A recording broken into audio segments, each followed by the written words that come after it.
बच्चों, previous lecture में मैं पौधों में कायिक प्रजनन वेजिटेटिव रिप्रोडक्शन बतलाया था। पौधों में प्रजनन का दूसरा तरीका अलैंगिक प्रजनन, एसेक्सुअल रिप्रोडक्शन। तो एसेक्सुअल रिप्रोडक्शन, अलैंगिक प्रजनन क्या है? इस प्रकार के प्रजनन में एक ही जनक, ओनली वन पेरेंट्स भाग लेता है। एक ही जनक से संतानें पैदा होती हैं। तो जब जीव अकेले स्वयं संतान पैदा करता हो तो संतान पैदा करने की इस प्रक्रिया को असेक्सुअल रिप्रोडक्शन, अलैंगिक प्रजनन कहा जाता है। अलैंगिक प्रजनन पादपों में अलैंगिक प्रजनन का निम्नलिखित तरीका है, यानी टाइप्स ऑफ एसेक्सुअल रिप्रोडक्शन। पादपों में अलैंगिक प्रजनन का पहला तरीका है द्विविभाजन, बाइनरी फिशन, एंड बहुविभाजन, मल्टीपल फिशन। इसके नाम से ही आपको क्लियर हो जाना चाहिए कि द्विविभाजन, बाइनरी फिशन, ऐसे जनन में एक जनक से दो संतानें बनती हैं, तो इसको बाइनरी फिशन बोलेंगे। और दूसरा है उसी में बहुविभाजन, मल्टीपल फिशन, बहु माने अनेक। ऐसे अलैंगिक जनन में एक ही जनक से अनेक संतानें उत्पन्न होती हैं। तो बाइनरी फिशन और मल्टीपल फिशन दोनों ही विभाजन एक तरीके से समसूत्री विभाजन होता है, माइटोसिस डिवीजन होता है। माइटोसिस डिवीजन, समसूत्री विभाजन। ऐसे विभाजन में बनी हुई संतत कोशिकाएं बिल्कुल मातृ कोशिका जैसी होती हैं। मॉर्फोलॉजिकली, जेनेटिकली ये दोनों ही कोशिकाएं एक समान होती हैं। समसूत्री विभाजन में पहले न्यूक्लियस बढ़ता है, केंद्रक बढ़ता है। केंद्रक के विभाजन को कैरियोकाइनेसिस, आप पढ़ चुके हो कक्षा 11 में। केंद्रक के विभाजन के परिणाम स्वरूप कोशिका द्रव्य बढ़ता है, जिसको साइटोकाइनेसिस कहा जाता है। तो ये है समसूत्री विभाजन। समसूत्री विभाजन द्वारा ही बाइनरी फिशन और मल्टीपल फिशन होता है। परिणाम स्वरूप बाइनरी फिशन में एक जनक से एक बार में दो संतत, और बहुविभाजन में एक ही पेरेंट से एक ही समय में दो से अधिक प्रोजनी, ऑफस्प्रिंग बनते हैं। यूग्लिना में यह विभाजन मोस्टली दिखा गया है। दूसरा है बीजाणुजनन, स्पोरेशन। ऐसे अलैंगिक जनन में रिप्रोडक्टिव बॉडीज बनती है। ऐसे रिप्रोडक्टिव बॉडीज को कहा जाता है स्पोर, बीजाणु।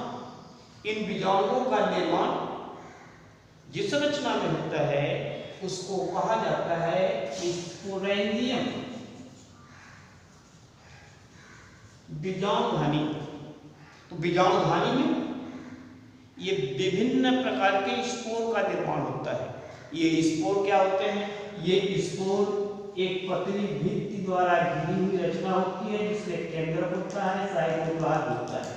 ये स्पोर, ये बीजाणु विभिन्न प्रकार के होते हैं। आप कक्षा 11 में सहवाल में यूरोथ्रिक्स, स्पाइरो वगैरह आपको बताया गया था। यूरोथ्रिक्स में अलैंगिक जनन कई प्रकार के बीजाणुओं द्वारा बनते हैं। ये बीजाणु कई तरह के होते हैं, जैसे चल बीजाणु, जूस्पोर, जो कचाविका वाला होता है, मोटाइल होता है, तथा एप्लेनोस्पोर, हिप्नोस्पोर, एकाइनीट, पामेला, ये विभिन्न प्रकार के स्पोर स्पोरेंजियम में बनते हैं। जब स्पोरेंजियम की वाल, बीजाणुधानी की भित्ति फटती है तो ये स्पोर बाहर निकलते हैं और प्रत्येक स्पोर अंकुरित होकर के न्यू शैवाल को जन्म देता है। तो जन्म का ये तरीका, नई संतान का इस ढंग से बनना विदाउट जनन, इसको रिलेशन बोला जाता है। अलैंगिक जनन का तीसरा तरीका है मोकुलर बर्डिंग। ऐसा जनन मोस्टली ईस्ट में देखा गया है। ईस्ट कोशिका में एट द टाइम ऑफ बर्डिंग, मुकुलन के समय ईस्ट कोशिका जहां पर मुकुल बनना होगा, इस कोशिका की कोशिका पतली हो जाएगी, वहां पर due to flow of cytoplasm एक हल्का सा आउटग्रोथ बनेगा। इस आउटग्रोथ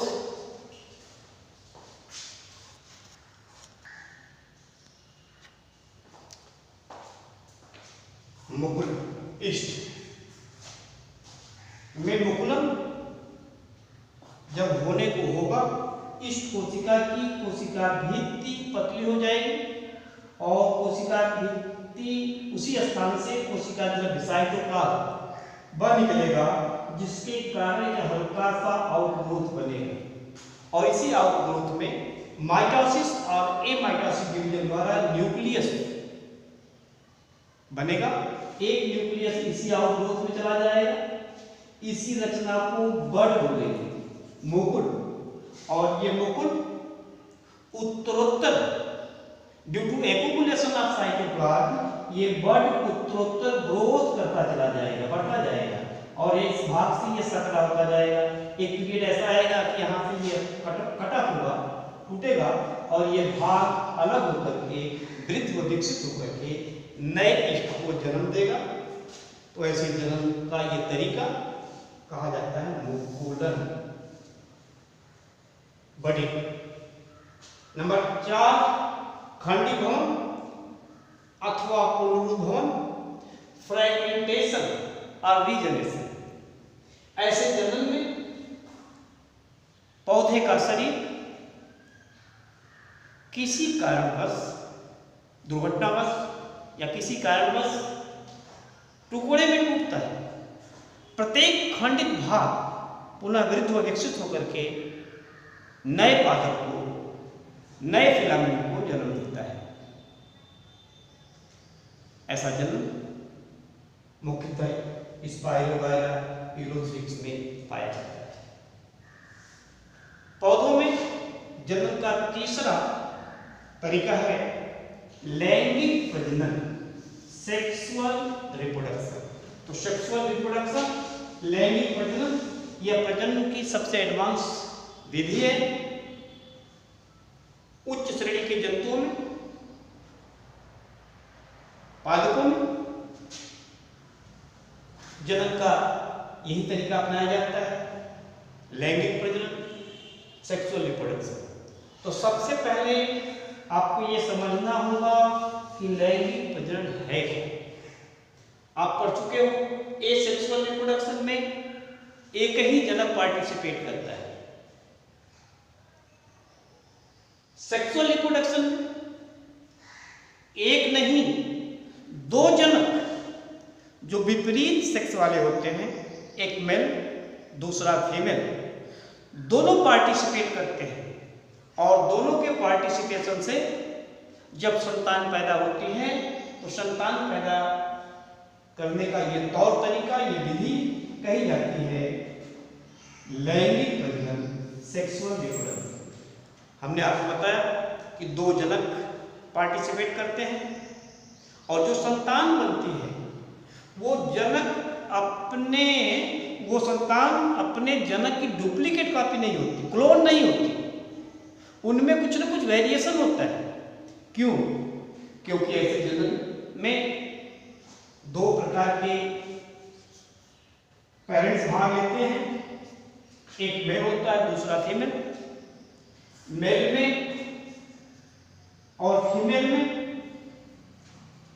जननांग पाए जाते हैं।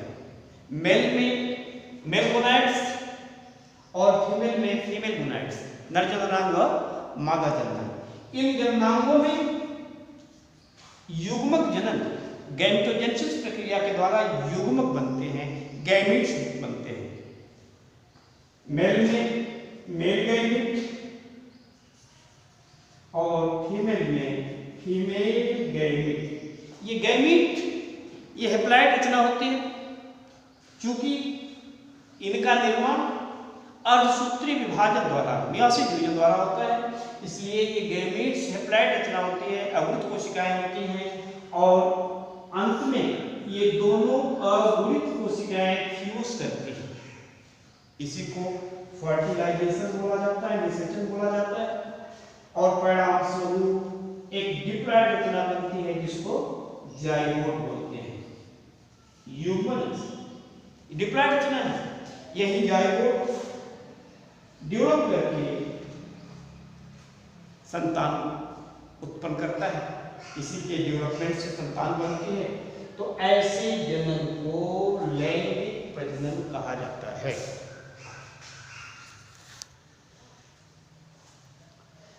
पादपों में लैंगिक प्रजनन सेक्सुअल रिप्रोडक्शन, पादपों की 3.5-4 लाख से अधिक प्रजातियां हैं। इन प्रजातियों में लैंगिक प्रजनन का, सेक्सुअल रिप्रोडक्शन का अलग अलग तरीका अपनाया जाता है। तो सबसे पहले हम देखेंगे लैंगिक प्रजनन का शैवालों में क्या तरीका है, शैवालों में लैंगिक प्रजनन कैसे होता है। तो सेक्सुअल रिप्रोडक्शन इन एलिगेटर,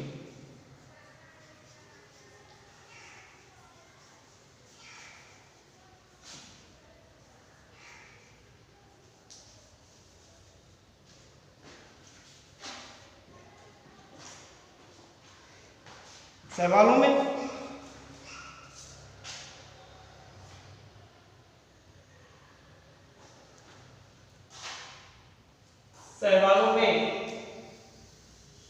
लैंगिक प्रजनन विस्तृत रूप से आपको कक्षा 11 में बताया गया था। पुनः याद हो जाए, ताजा हो जाए, इसलिए पुनः सरसरी तौर पर रिपीट कर रहा हूँ। यूरोथ्रिक्स स्पाइरोगाइरा में सेक्सुअल रिप्रोडक्शन आपको बताया गया था कि शैवाल में, इन शैवालों में लैंगिक प्रजनन गैमीट द्वारा होता है, युग्मक द्वारा होता है। ये युग्मक शैवाल की जिस कायिक कोशिका में बनते हैं उसको कहा जाता है गैमीटेंजियम, युग्मक धानी। याद आ रहा है, गैमीटेंजियम युग्मक धानी। ये कायिक कोशिका होती है, यूरोथ्रिक्स या स्पाइरोगाइरा की कायिक कोशिका होती है।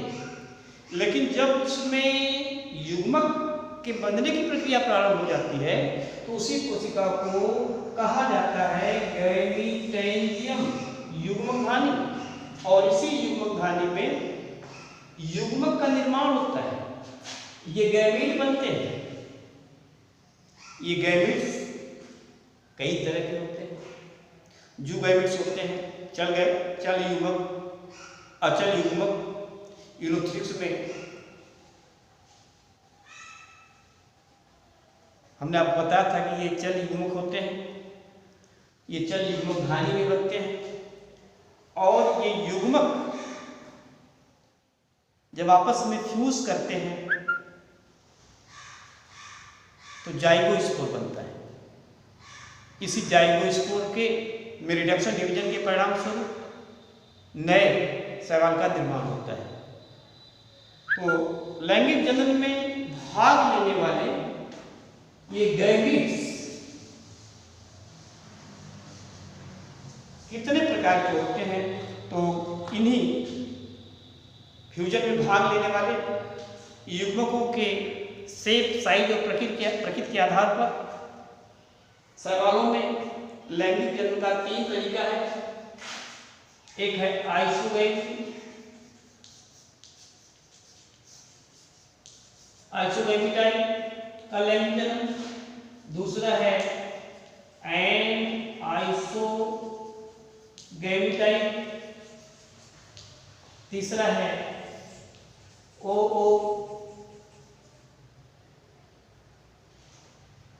गैमीटाइप। इन तीनों प्रकार के लैंगिक जनन में सबसे एडवांस लैंगिक जनन की टेक्निक है, तरीका है ओगैमीटाइप। सबसे सिंपलेस्ट टाइप का है, उसे जटिल एनेसोगैमी, उससे भी जटिल ओगैमी। आइसोगैमी टाइप का लैंगिक जनन है क्या? इस प्रकार के लैंगिक जनन में भाग लेने वाले दोनों ही युग्मक एक ही शेप, एक ही साइज, एक ही स्ट्रक्चर बट अलग अलग बिहेवियर वाला होता है। एक पॉजिटिव स्टेट वाला हमने आपको बताया था,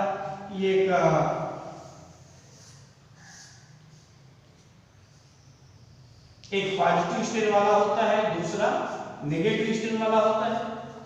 ये दोनों ही युग्मक एक ही शेप, एक ही साइज, एक ही स्ट्रक्चर बट अलग अलग बिहेवियर वाले होते हैं, अलग अलग प्रकृति वाले होते हैं। एक पॉजिटिव स्टेट वाला होता है, दूसरा नेगेटिव स्टेट वाला होता है। जब ऐसे दोनों युग्मक आपस में फ्यूज करते हैं तो इनके इस प्रक्रिया को फर्टिलाइजेशन बोला जाता है और परिणाम स्वरूप ये चार रासायनिक रचना बनती है जिसको जाइगोस्पोर कहा जाता है। बाद में ये फ्लोरेंसला गायब हो जाता है। ये जाइगोस्पोर जो कि डिप्लॉयड रचना होती है, किसी आधार से ये चिपकती है, इसके ये फ्लोरेंसला गायब होते हैं। ये जाइगोस्पोर पूरे प्रतिकूल परिस्थिति में ऐसे ही पड़ा रहता है।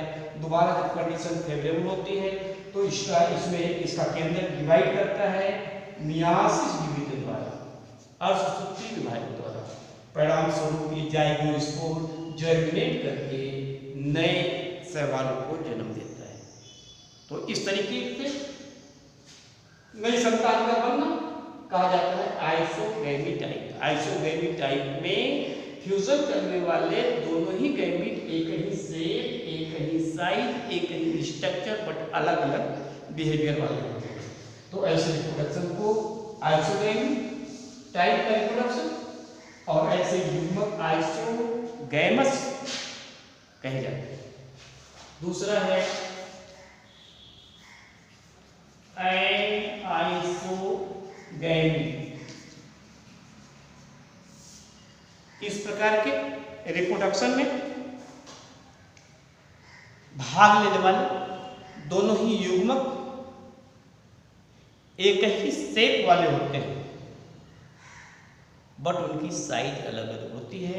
एक छोटा होता है जिसको माइक्रोगैमीट, दूसरा बड़े साइज का जिसको मैक्रोगैमीट बोला जाता है। ये दोनों ही युग्मक जब फ्यूज करते हैं तो इनके फ्यूजन से जाइगोस्पोर बनता है जिस पर रिडक्शन डिवीजन के परिणाम स्वरूप नए शैवाल का निर्माण होता है।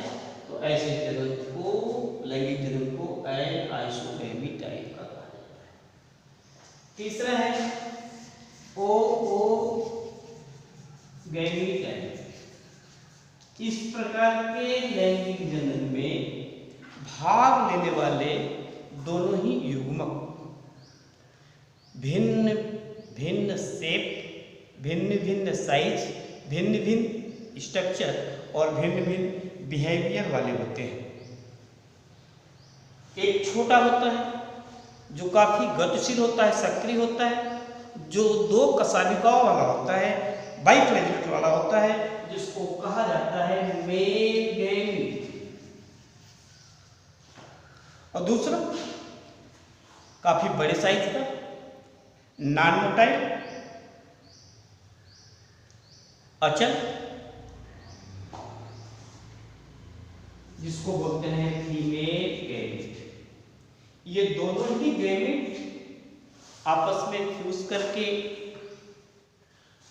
जाइगोस्पोर बनाते हैं, जूस्पोर बनता है, जाइगोट, और इसी जाइगोट में जब रिडक्शन डिवीजन होता है तो नए शैवाल का निर्माण होता है। ऐसे जनन को ओओगैमी टाइप का कहा जाता है। क्लेमाइडोमोनास एक एल्गी है। ऐसे एल्गी में इन जनन की लैंगिक जनन का ये तीनों ही तरीका पाया जाता है। तो इन ब्रीफ शैवालों में लैंगिक जनन। आगे सेक्सुअल रिप्रोडक्शन इन ब्रायोफाइट्स।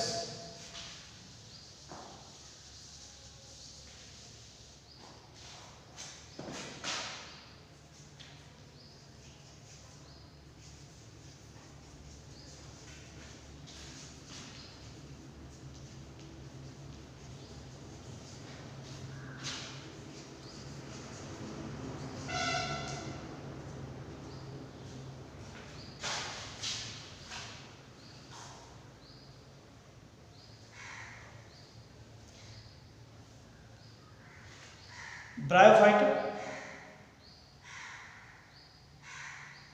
में लैंगिक ब्रायोफाइटा से हमने आपको मांस के विषय फ्यूनेरिया के विषय में पढ़ाया था। फ्यूनेरिया जिसको मांस बोलते हैं, इसके विषय में निश्चित रूप से पढ़ाया था। तो ब्रायोफाइटा में प्रजनन का लैंगिक प्रजनन का जो तरीका है, इसमें आप पढ़े थे कि ब्रायोफाइटा का मुख्य पौधा गैमेटोफाइट होता है। यही इसकी मेन प्रवस्था होती है। इसके जीवन काल में दूसरी प्रवस्था आती है जिसको स्पोरोफाइट बोलते हैं। तो गैमेटोफाइट और स्पोरोफाइट, हेप्लॉइड और डिप्लॉइड, इन्हीं दोनों प्रवस्थाओं का एकांतर क्रम में आना, अल्टरनेशन ऑफ जनरेशन,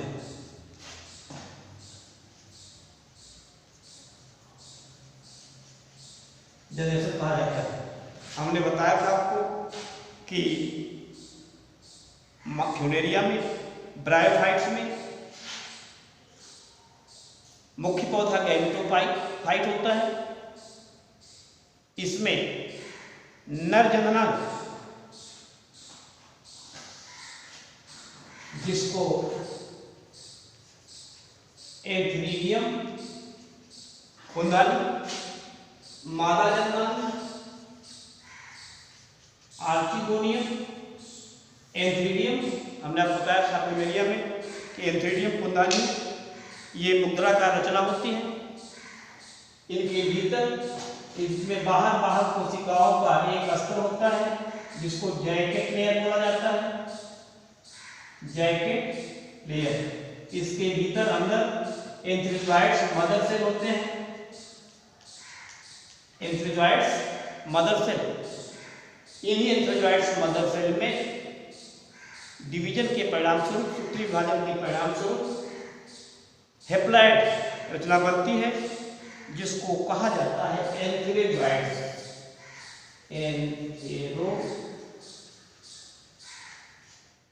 ये मेल गैमेट्स एंथ्रीजॉइड्स। ठीक इसी प्रकार मादा जननांग आर्चिगोनियम स्थितधानी, ये आर्चिगोनियम फ्लास्क के आकार की रचना होती है। इसके वेंटर वाले भाग में, इसका फ्लास्क के आकार की रचना होती है। इसके वेंटर वाले भाग में ये नेक वाला भाग है। वेंटर वाले भाग में फीमेल गैमेट ओवम का निर्माण होता है। तो जब एंथ्रीजॉइड्स एंथ्रीडियम से निकलता है, पानी में अपने बाइफ्लेजेलेट्स के माध्यम से स्वीट करते हुए आर्चिगोनियम में नेक के थ्रू वेंटर वाले में भाग में प्रवेश करता है, तो ये मेल गैमेट फीमेल गैमेट से फ्यूज करता है, जिसको निषेचन कहा जाता है। निषेचन के परिणाम स्वरूप जाइगोट का निर्माण होता है और यही जाइगोट जो बना, यही जाइगोट और oospore, यही स्पोरोफाइट की पहली अवस्था होती है। First stage of sporophyte is zygote और oospore। और इसी स्पोरोफाइट, ये ब्रायोफाइट्स के जीवन की दूसरी प्रवस्था है स्पोरोफाइट। इस प्रवस्था में इसमें स्पोर का निर्माण होता है, बीजाणु का निर्माण होता है, और ये बीजाणु बनते हैं मियासिस डिवीजन द्वारा। परिणाम स्वरूप ये जो स्पोर बना, this is the first stage of gametophyte. तो आपने देखा कि ब्रायोफाइट के लाइफ पीरियड में दो प्रवस्थाएं हैं। एक मुख्य प्रवस्था जिसको गैमेटोफाइट, दूसरी गौण प्रवस्था जिसको स्पोरोफाइट बोला जाता है। इन्हीं दोनों प्रवस्थाओं का एकांतर क्रम में आना अल्टरनेशन ऑफ जनरेशन बोला जाता है।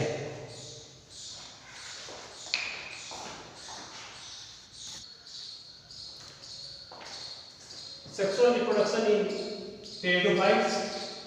टेरिडोफाइट्स में लैंगिक प्रजनन, इसमें आप टेरिडोफाइट में आप पढ़ चुके हो, इसमें मुख्य प्रवस्था स्पोरोफाइट होती है, बीजाणुरोधी प्रवस्था, और गौण प्रवस्था गैमेटोफाइट होती है। इनमें भी मेल और फीमेल गैमेट स्पोरोफाइट अवस्था में स्पोर बनता है। ये स्पोर जर्मिनेट करके गैमेटोफाइट को जन्म देते हैं। ये गैमेटोफाइट अवस्था में युग्मक बनते हैं। ये दोनों ही युग्मक फ्यूज करके जाइगोट बनाते हैं, जिनमें फिर रिडक्शन इंजन होकर बनने के परिणामस्वरूप नए प्लांट का निर्माण होता है। Sexual reproduction in gymnosperm. Gymnosperm अनावृत्त बीजी, जैसा कि आप कक्षा 11 में पढ़ चुके हो। जिम्नोस्पर्म इनमें केवल बीज बनता है, फल का निर्माण नहीं होता। इनका बीज नेकेड होता है, इसीलिए इसको अनावृत्त बीजी जिम्नोस्पर्म बोला जाता है। तो जिम्नोस्पर्म में लैंगिक जनन कैसे होता है ये पढ़ा चुका हूं कक्षा 11 में। जिम्नोस्पर्म में जननांग ये कोन कहा जाता है। मुख्यतः पौधे यूनिसेक्सुअल होते हैं, अकेली होते हैं। इनमें आप साइटस पढ़ो, इनमें पौधे की चोटी पर पौधे की वृद्धि प्रावस्था के बाद जब इनका रिप्रोडक्टिव पीरियड आता है, रिप्रोडक्टिव पीरियड में प्लांट की चोटी पर जननांग मिलते हैं, विकसित होते हैं। ये जननांग दो तरह के होते हैं।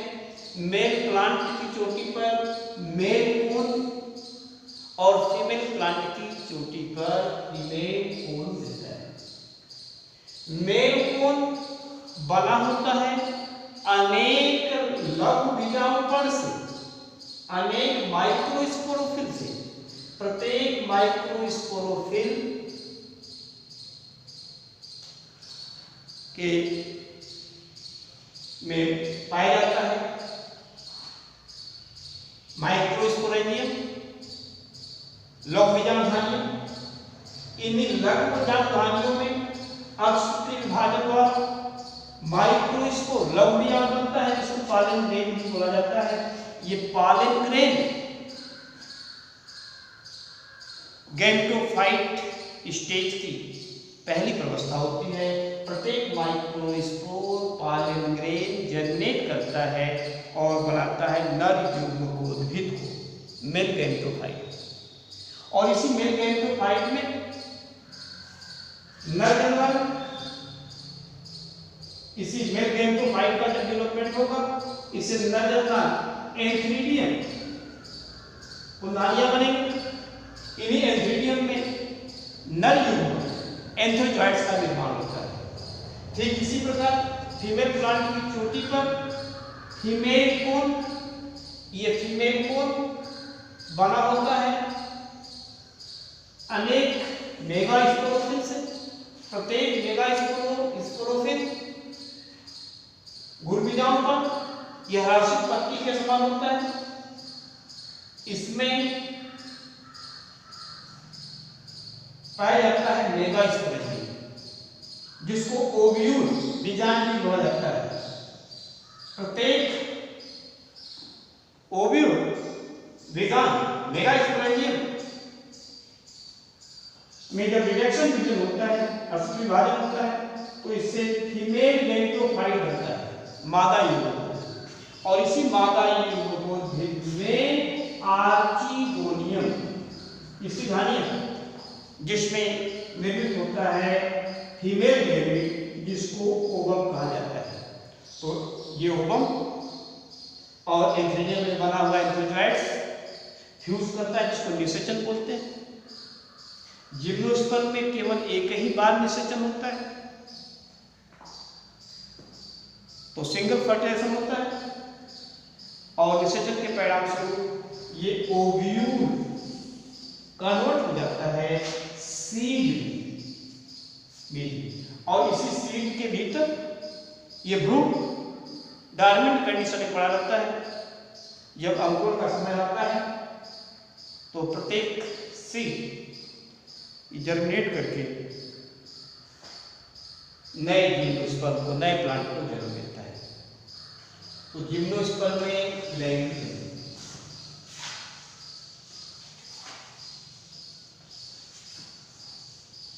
आगे हम देखेंगे लैंगिक जनन आवृत्तबीजी पादपों में। सेक्सुअल रिप्रोडक्शन इन एंजियोस्पर्म।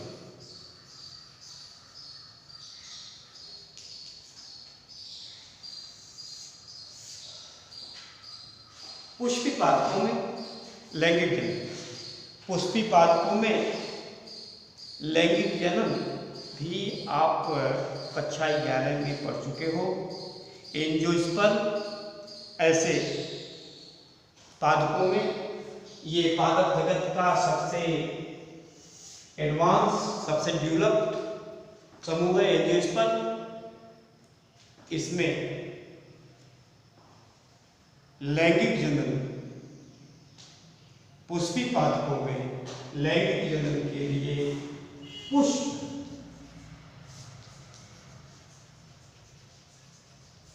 फ्लावर आता है। फ्लावर कब आता है? जब पौधे की वृद्धि अवस्था होती है, और वृद्धि अवस्था के बाद जब वो वृद्धि के चरम पे पहुंचता है, और तब उसका रिप्रोडक्टिव पीरियड आता है, प्रजनन का समय आता है, और इस प्रजनन की अवधि में पुष्पी पादपों में फ्लावर लगते हैं, पुष्प लगते हैं। ये पुष्प ही पौधे में लैंगिक जनन के लिए जिम्मेदार होता है। यानी पुष्पी पादपों में, एंजियोस्पर्म में लैंगिक प्रजनन होता है बाय द फ्लावर। फ्लावर के विषय में आप अच्छी तरीके से पढ़े हो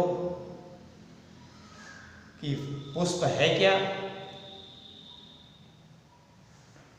ये संघनित प्ररोह तंत्र का संघनित रूप, जिसका मकसद होता है रिप्रोडक्शन, यानी प्रजनन क्रिया के लिए रूपांतरित प्ररोह को फ्लावर कहा जाता है। आप पढ़े हो कि एक टिपिकल फ्लावर के 4 भाग होते हैं।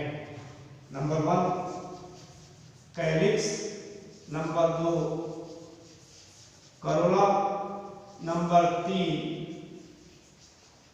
एंडोसियम, नंबर 4 गाइलोसियम।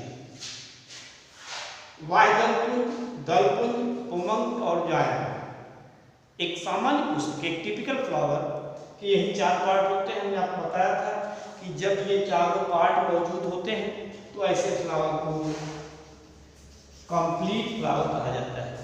इन चारों में से किसी एक के न रहने पर फ्लावर को इनकम्प्लीट फ्लावर बोला जाता है। इनमें ये वायदलपुंज, ये पुष्प का सबसे बाहरी भाग होता है, प्रथम ये अंग होता है। दूसरा है करोला, दलपुंज, तीसरा है एंडोसियम, चौथा है गाइलोसियम। तो प्रथम 2 कैलिक्स और करोला ये पुष्प के सहायक अंग बोले जाते हैं। अंतिम 2, तीसरा चौथा एंडोसियम और गाइलोसियम ये पुष्प के आवश्यक अंग बोले जाते हैं, क्योंकि इन्हीं 2 अंग लैंगिक जनन की क्रिया में पार्टिसिपेट करते हैं, भाग लेते हैं।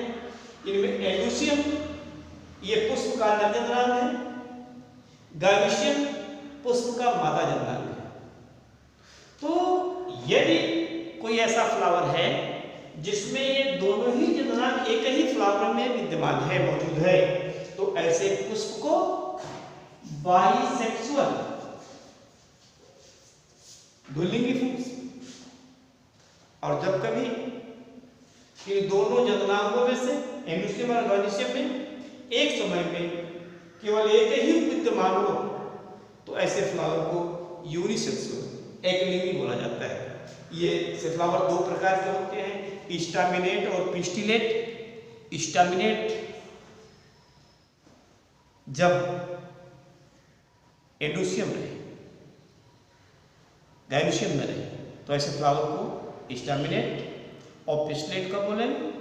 जब गायनोसियम हो, एंडोसियम न हो तो ऐसे फ्लावर को पिस्टिलेट फ्लावर बोला जाता है।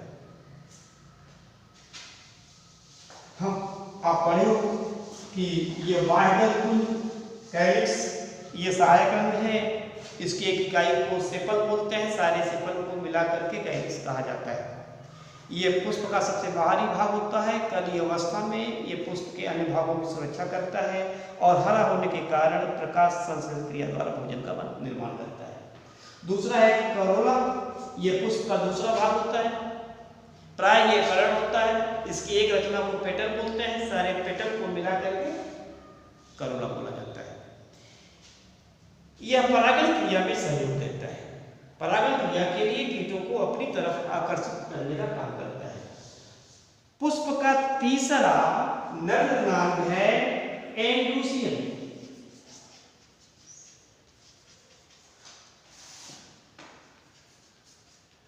पुमम ये पुष्प का नर जननांग है एंडोसियम। इसकी एक रचना को स्टामेन, पुंकेसर और सारे स्टामेन को मिला करके एंडोसियम कहा जाता है। एक स्टामेन, यानी स्टामेन क्या है? Stamen is the unit of एंडोसियम।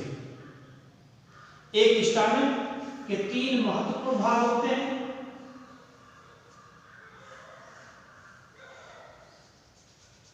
एक स्टामेन के तीन महत्वपूर्ण भाग होते हैं। ये लंबा अत्यंत पतला डंठलनुमा भाग जिसको कहा जाता है फिलामेंट। फिलामेंट की चोटी पर अक्सर दो लोब का बना हुआ एंथर लोब, इन दोनों लोबों को जोड़ने वाला कनेक्टिव। तो इस प्रकार एक स्टामेन के तीन भाग फिलामेंट, कनेक्टिव और एंथर। इसमें सबसे महत्वपूर्ण रचना होती है एंथर, क्योंकि एंथर के भीतर पॉलन ग्रेन का निर्माण होता है। माइक्रोस्पोर बनता है, पॉलन ग्रेन बनते हैं और ये पॉलन ग्रेन मेल गैमेटोफाइट होता है, नर युग्मोद्भिद होता है। दूसरी तरफ पुष्प का चौथा भाग होता है गायनोसियम।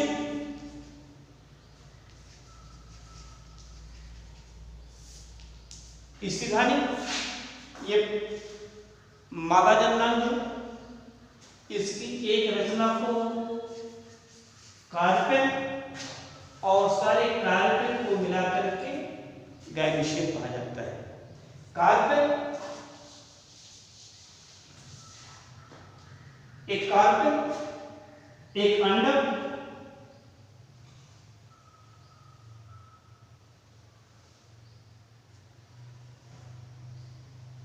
एक अंडक के तीन पार्ट, तीन भाग होते हैं।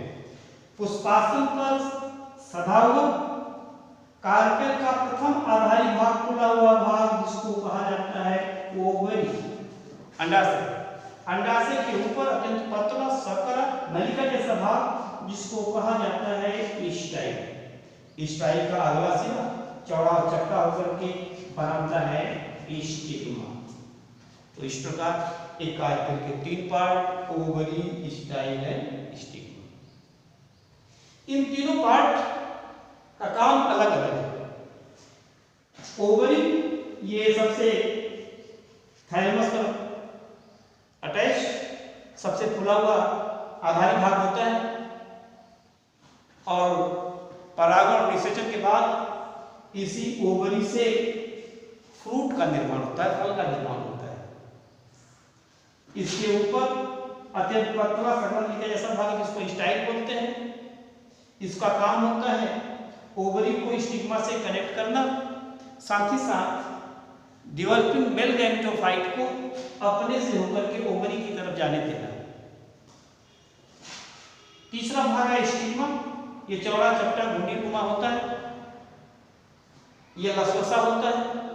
इसका मुख्य काम होता है परागण क्रिया के परिणाम स्वरूप आए हुए पॉलन ग्रेन को रिसीव करना, और इसी स्टिग्मा पर पॉलन ग्रेन का जर्मिनेशन होता है, डेवलपमेंट होता है। तो ओवरी के भीतर पाया जाता है ओव्यूल, विजांट, मेगास्पोरेंज। और उधर हमने आपको बताया कि एंथर में बनता है पॉलन ग्रेन, और ये पॉलन ग्रेन एंथर की वॉल को तोड़ करके जब एंथर की भित्ति फटेगी तो ये पॉलन ग्रेन बाहर निकलेगा किसी न किसी माध्यम से, वायु के माध्यम से, जल के माध्यम से, कीटों के माध्यम से, अन्य जीव जंतुओं के माध्यम से। ये वहां से निकल करके उसी पुष्प के या उसी पौधे के किसी अन्य पुष्प के या उसी जात के किसी दूसरे पौधे के पुष्प के स्टिग्मा तक पहुंचता है। इस क्रिया को कहते हैं पॉलिनेशन, परागण। और परागण के परिणाम स्वरूप पॉलन ग्रेन स्टिग्मा पे आता है वर्तिकाग्र पर, चूंकि स्टिग्मा चिपचिपी लसलसी होती है, चिपक जाता है। यहीं पर इस पॉलन ग्रेन का जर्मिनेशन होता है, अंकुरण होता है, और इस अंकुरण के परिणाम स्वरूप बनता है मेल गैमेटोफाइट, नर युग्मकोद्भिद।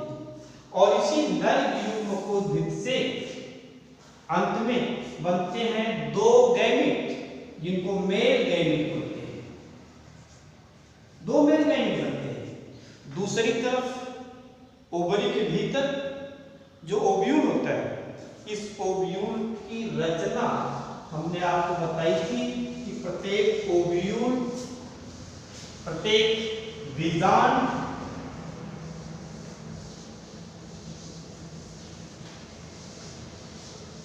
ये ओवरी के भीतर होता है।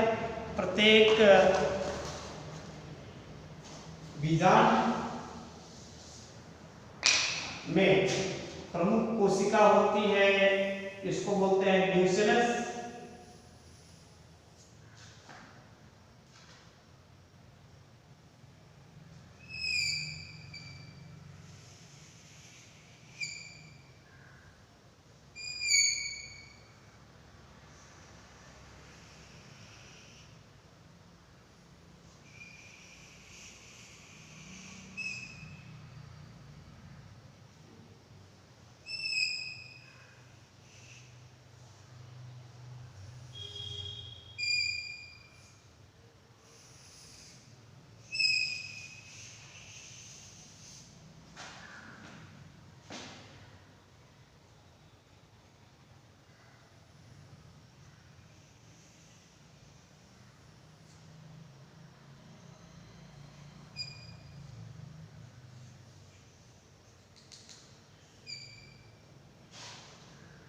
प्रत्येक ओव्यूल एक मैच्योर्ड ओव्यूल, परिपक्व ओव्यूल की रचना हमने बताया था कि ओव्यूल की रचना आप डिटेल में पढ़े हो कक्षा 11 में। ये प्रमुख भाग होता है, इसको न्यूक्लियस बीजांडकाय कहा जाता है। इस बीजांडकाय के सारे सेल डिप्लॉयड होते हैं, क्योंकि स्पोरोफाइट का ही ये भाग होता है। प्रत्येक न्यूक्लियस के चारों तरफ दोहरी भित्ति चढ़ी होती है। बाहरी भित्ति को आउटर इंट्यूबमेंट, भीतरी भित्ति को इनर इंट्यूबमेंट कहा जाता है। ये इंट्यूबमेंट पूरे न्यूक्लियस पे नहीं होता। न्यूक्लियस का एक भाग ये भी होता है जहां पर भित्तियां नहीं पाई जाती है, इसलिए यहाँ पर एक पोर के रूप में बना रहता है, जिसको बीजांडद्वार माइक्रोकाइल। और ये भित्तियां जहां से निकली हुई जान पड़ती है, इसको कैरियर। प्रत्येक ओव्यूल में बीजांड में एक डंठल जैसी रचना होती है जिसको फ्यूनिक्यूल कहा जाता है। ये फ्यूनिक्यूल बीजांड काय से जहां पर जुड़ता है जिसको हाइलस बोला जाता है। इस बीजांड न्यूसेलस में, बीजांड काय में, ये माइक्रोपाइल की तरफ, बीजांड द्वार की तरफ, कैरिजा की तरफ नहीं, बीजांड द्वार की तरफ एक थैली जैसी रचना होती है जिसको एम्ब्रियोसाइक कहा जाता है। ये एम्ब्रियोसाइक अक्सर 7 सेल एंटीन्यूक्लिएटेड रचना होती है जिसमें 3 कोशिकाएं, ये सभी कोशिकाएं हेप्लॉइड होती हैं। 3 कोशिकाएं बीजांड द्वार, एम्ब्रियोसाइक में बीजांड द्वार की तरफ, बीच वाली कोशिका जिसको फीमेल गैमेट, ये 2 अलग-अलग कोशिकाएं होती हैं जिनको सिनर्जिड्स, इनको मिलाकर के एक ऑपरेटर्स बोलते हैं।